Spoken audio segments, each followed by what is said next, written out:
Allez, cette question à présent, quel bilan pour le président Macron après quasiment 2 ans de mandat, après son accession à l'Élysée?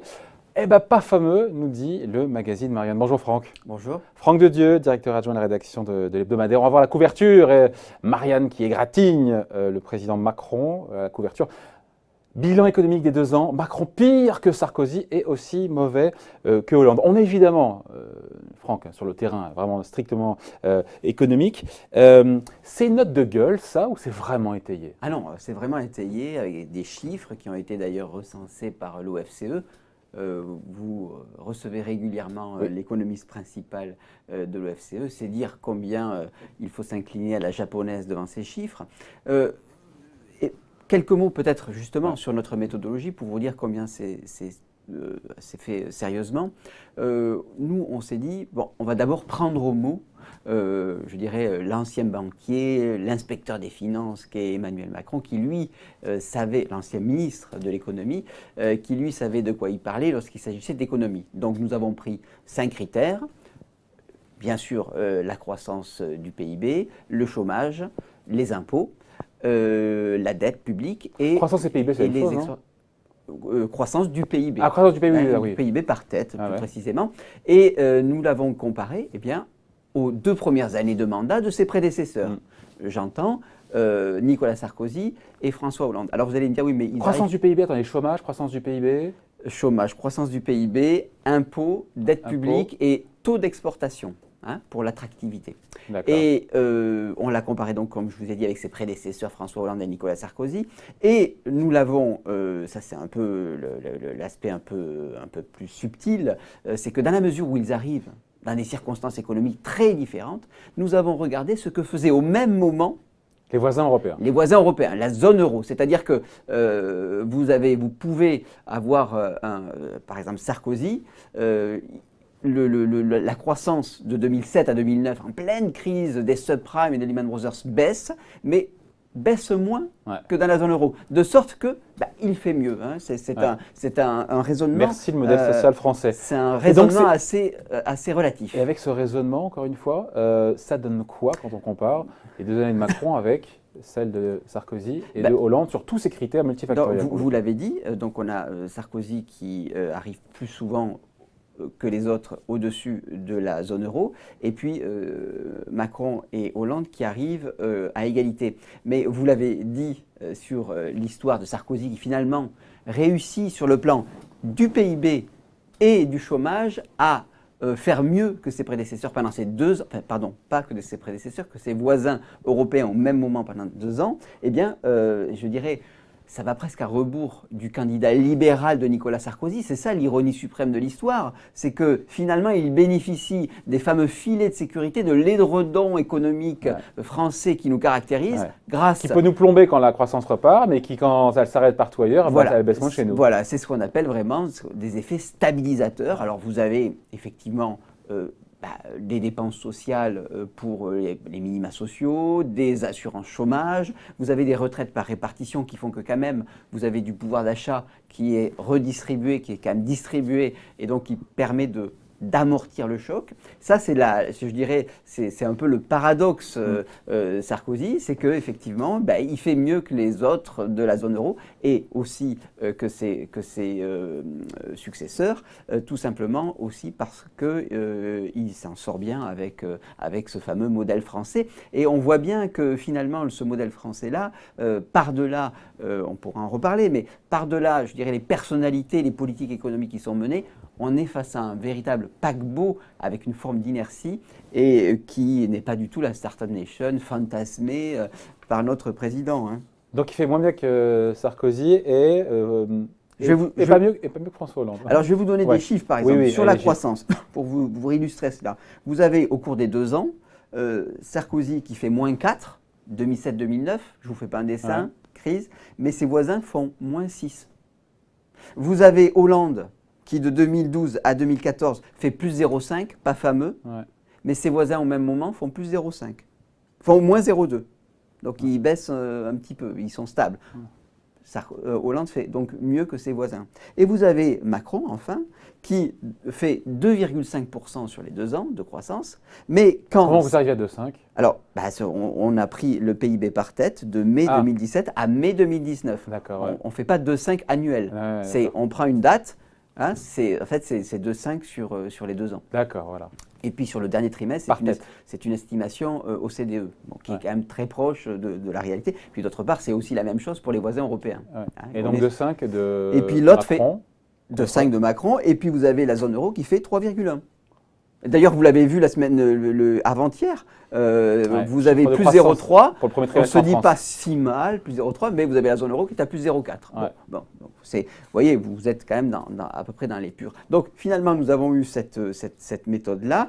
Sur le chômage, vous allez me dire, mais sous Sarkozy, il augmente. Oui, enfin, il y a plus de chômage, effectivement. Donc vous avez 1,1 point de chômage en plus, mais quand vous avez le double en zone euro.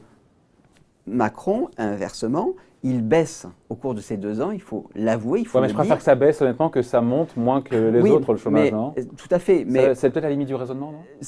C'est un raisonnement, je n'aurais pas fait un raisonnement relatif, vous seriez le premier à me dire, mais attendez, vous allez comparer Sarkozy qui prend la crise du siècle en plein dans les gencives, quand il y a un début de reprise sous Macron. Donc l'idée, c'est quand même de faire du relatif, c'est-à-dire est-ce qu'il fait mieux que les autres? Et donc vous avez effectivement une baisse du chômage de Macron, mais qui est supérieure, la baisse du chômage, dans les autres pays de la zone euro. Donc tout cela est bien sûr assez...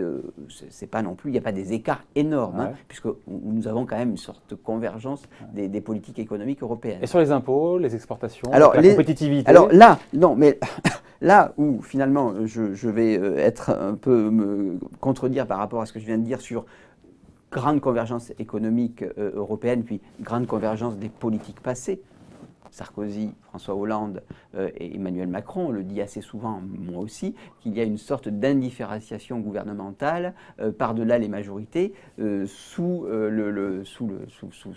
l'étreinte sous les obligations maastrichtiennes. Bon, oui, mais vous voyez tout de même, là où Macron réussit mieux que les autres, et réussit mieux aussi que la zone euro, que ses homologues, ses voisins, c'est sur 2 sujets. Les impôts. Les impôts, ils les baissent plus. Même si ce n'est pas ressenti par les Français. C'est pas ressenti, mais nous, on a des chiffres. Vous avez, pour être très technique, vous avez un taux de prélèvement obligatoire sur le PIB qui passe de 47,9 à 46,8, donc ils baissent quand ils sont stables dans les autres pays de la zone euro. Donc les autres pays de la zone euro gardent stables leurs impôts, mais lui, parce qu'ils les ont baissés avant peut-être aussi, non? Parce qu'il les avait servants, mais bon, c'est la limite de notre exercice. Et puis sur les exportations aussi, nous avons calculé un taux d'exportation par rapport au PIB, et vous avez ce taux qui augmente au cours de ces 2 ans. Donc cette histoire de Choose France, d'attractivité française, porte ses fruits. Peut-être porte ses fruits. Et ce que je veux dire, et c'est là où, bon, par-delà, je dirais, le caractère un peu... je dirais sérieux, mais un peu clin d'œil du classement, c'est tout de même, on voit à l'aune de ces résultats qu'émergent des logiques de politique économique, c'est-à-dire que vous avez, quand vous réussissez sur les impôts et sur l'attractivité, on a quelque chose qui ressemble véritablement à une politique d'offre, une politique économique d'offre. Vous commencez par baisser les impôts, vous avez des gains d'attractivité, vous augmentez vos exportations. Bon, on est dans une logique. Et donc on voit les premiers résultats, comme disait d'ailleurs le président lors de sa conférence de presse. Et on voit les premiers résultats. Alors, le problème, et c'est là où on est face à, et on pourra en discuter pendant des heures, et même du point de vue philosophique, on est à mon avis à la limite existentielle de la politique d'offre. C'est-à-dire qu'effectivement, quand ce n'est pas suivi d'augmentation de la croissance, quand ce n'est pas suivi d'une forte baisse du chômage, eh bien, vous avez ceux qui profitent de cette politique d'offre, bien sûr les entrepreneurs, bien sûr les patrons, mais aussi des classes sociales qui sont relativement insérées dans ce jeu de l'attractivité, dans ce jeu de la Startup Nation. Ceux qui sont à l'écart de la Startup Nation, ceux qui sont à l'écart de la politique d'offre, eh bien eux, ils n'en profitent pas, ils n'en voient pas la couleur, si j'ose dire, sauf qu'ils en voient la couleur jaune, puisqu'ils se retrouvent finalement dans ces classes moyennes un peu déclassées. Alors, ce que disent les offreurs, ce que disent la politique de l'offre, il faut bien l'avouer, soyons honnêtes, même si ce n'est pas notre tasse de thé, c'est de se dire, vous allez voir, ça se passe toujours comme ça. Dans un premier temps, vous jouez d'abord sur les impôts et l'attractivité, et puis ensuite, vous avez enfin, quand les investisseurs reprennent, les investissements reprennent de la part de l'industrie qui se refait des marges, de la croissance et de l'emploi. Bon, sauf que ça ne vient pas. Ça ne vient pas. Et, on donne un petit peu de temps encore, non? Alors, peut-être, c'est ça la question, au fond. Est-ce que c'est une histoire d'un an ou deux, ou est-ce que structurellement, nous sommes dans un univers zone euro européen trop contraint, avec un train de croissance qui n'est pas suffisant pour que... Parce que tout le monde mène aussi parfois des politiques d'offres et que quelque part, il y a une sorte de moins-disance fiscale pour... Et sociale. Et effectivement, vous n'arrivez pas à avoir cette fameuse queue de relation de cause à effet, cette dernière étape sur la croissance, sur l'investissement et sur l'emploi qui ne tarde à venir. Alors, vous allez me dire, mais ça viendra, au fond, s'en remettre peut-être à la croissance mondiale. Et là, très franchement, nous disent les économistes, c'est bien... Il n'y a pas d'accélération en vue. Il n'y a pas d'accélération en vue. Donc, c'est là, en fait. Il est vraiment à la croisée des chemins où l'épreuve vérité, ça sera celle-là. Mais voilà Après, il a quand même lâché 17 milliards d'euros de mesures de pouvoir d'achat. Oui, il a remusclé sa jambe gauche. Mais 17 milliards d'euros, d'abord, il faut savoir que sur ces 17 milliards d'euros, il y a des euros qui étaient par ailleurs enlevés dans un premier temps au cours des premières années du quinquennat. Donc, ce n'est pas tout à fait le même discours. On a regardé par exemple le plan de relance de Sarkozy. En quelques mois, il met 26 milliards sur la table. 26 ou 29. 26 ou 29 milliards sur la table. En quelques mois, en quelques semaines, même au lendemain de Luman. On est dans d'autres circonstances. Mais là, on joue vraiment à front renversé. C'est-à-dire que vous avez un social-démocrate, social-libéral qui ne mène pas une politique keynésienne, mais une politique de l'offre. Et puis, vous aviez un libéral, maire de Neuilly, qui a fini sous la pression... Because of the crise. Exactement. Donc, vous voyez que tout cela, ça montre bien que c'est beaucoup lié aux circonstances.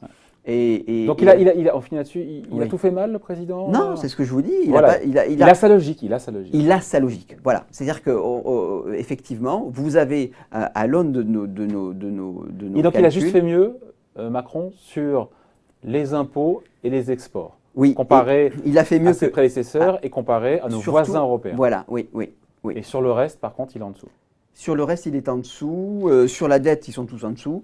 Il la tient un peu mieux. Alors que Sarkozy fait exploser la dette. Mais comme je vous le dis, c'est aussi tous les pays de la zone euro ont pris 20 points de PIB de dette. Oui, ben lui, il a pris plus. Et lui, il a pris plus de points de PIB, Sarkozy. Il a augmenté la dette un peu plus que les autres. Donc, alors que Macron la tient plus ou moins quand même, il faut bien l'avouer. Mais malgré tout, pour vous, bilan pas fameux. C'est quand même votre sentiment. Bilan pas fameux, tout simplement parce qu'on s'aperçoit que Sarkozy arrive plus souvent sur nos 5 critères au-dessus que Macron, en sachant qu'effectivement, sur les critères qui sont typiquement des critères où les politiques de l'offre ont des effets, eh bien, effectivement, on le voit, il est un peu mieux que les autres. Donc, il y a une véritable, et c'est ça peut-être la leçon de notre enquête, c'est qu'il y a quand même une véritable cohérence de politique économique. Mais comme rarement on a connu d'ailleurs dans l'histoire. Il y a une cohérence, mais bon, vous savez, la cohérence, ça ne fait pas le succès. Il peut y avoir une sorte d'entêtement granitique dans l'histoire. Ni reniement.